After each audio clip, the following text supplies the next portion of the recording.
I mean, I don't know, it's just kind of weird having like a robot drive you around, Technology, like I'm kind of like worried.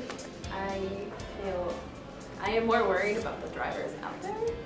As you can see by this graph representing a survey held at University of Washington, Bothell, the general opinion of self-driving cars is 29% somewhat positive, 22% very positive, and 23% neutral. Now, about the last 25% of students have a negative opinion about self-driving vehicles. Now that we know this, how do students feel about public policy issues brought up by autonomous vehicles?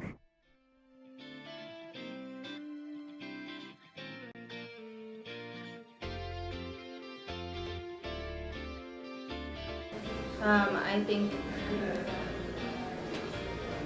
think that it's not safe.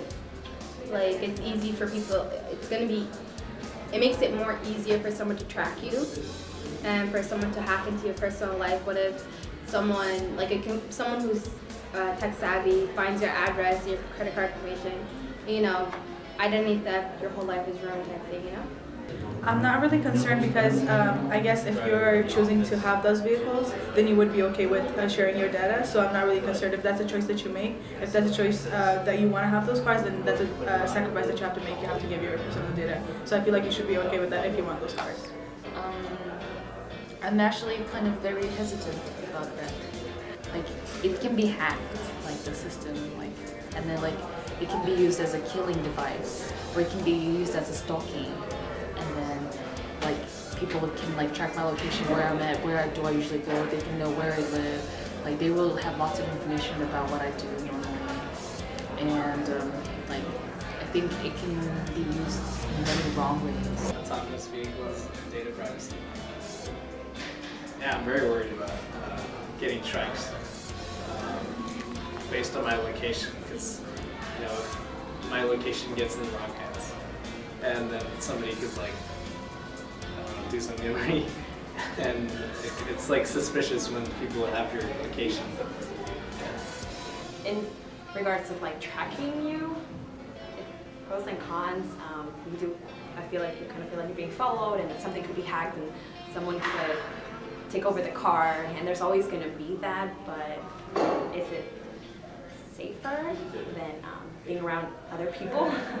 Looking at the same survey that we took from before at the University of Washington, Bothell, you'll find that more students are actually very concerned or moderately concerned with data privacy issues involved in self-driving vehicles. On the other side, we also have people slightly concerned and not at all concerned, and that's perfectly fine. Everyone's entitled to their own opinion.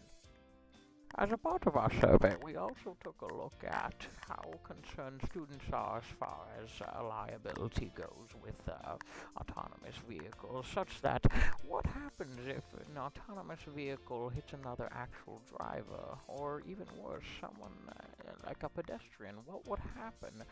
How concerned are we about these issues? I feel like they're not going to cover it because you're too lazy to drive yourself.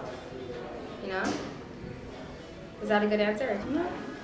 You're just too lazy to drive yourself. I'm not really concerned about that either because, again, if you are choosing to have those cars, then you would, you know what comes with it. So the legal fees, everything that comes with it, then you know that that's a part of you having that car, all of the stuff comes with it. So again, it's a personal choice that you make, and that you should know the things that are going to come with it in the bundle. Let's say that your car killed somebody, but you didn't do it. But who is to blame for it? You're not in control of the car. So you didn't kill it. I think legal liability should be on the driver. Whatever happens, the guy is supposed to be in control, even though he might not be, or she might not be, driving physically, but that person is actually in charge. The pilot is the guy in charge, even though the plane is on autopilot. So. If you take a look at this pie chart that came from our survey that I spoke about before, most students at the University of Washington at Bothell are concerned very much so with the legal liability for autonomous drivers or just regular drivers, and I can't say I blame them. On the other hand, there are some people that are slightly concerned, but not very many people are not at all concerned.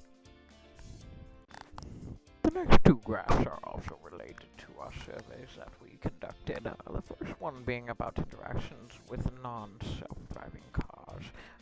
Most people are concerned about this one as well. And looking at the next one, we'll also see that most people are concerned with it as well. It's about pedestrians and bicyclists and interactions with self-driving vehicles, and most people are concerned about that as well.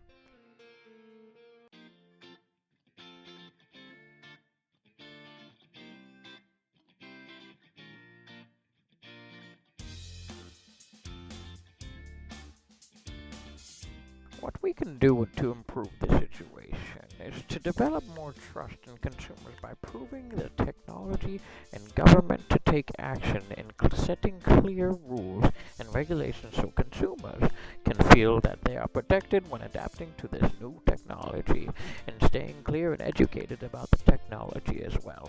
Thank you very much.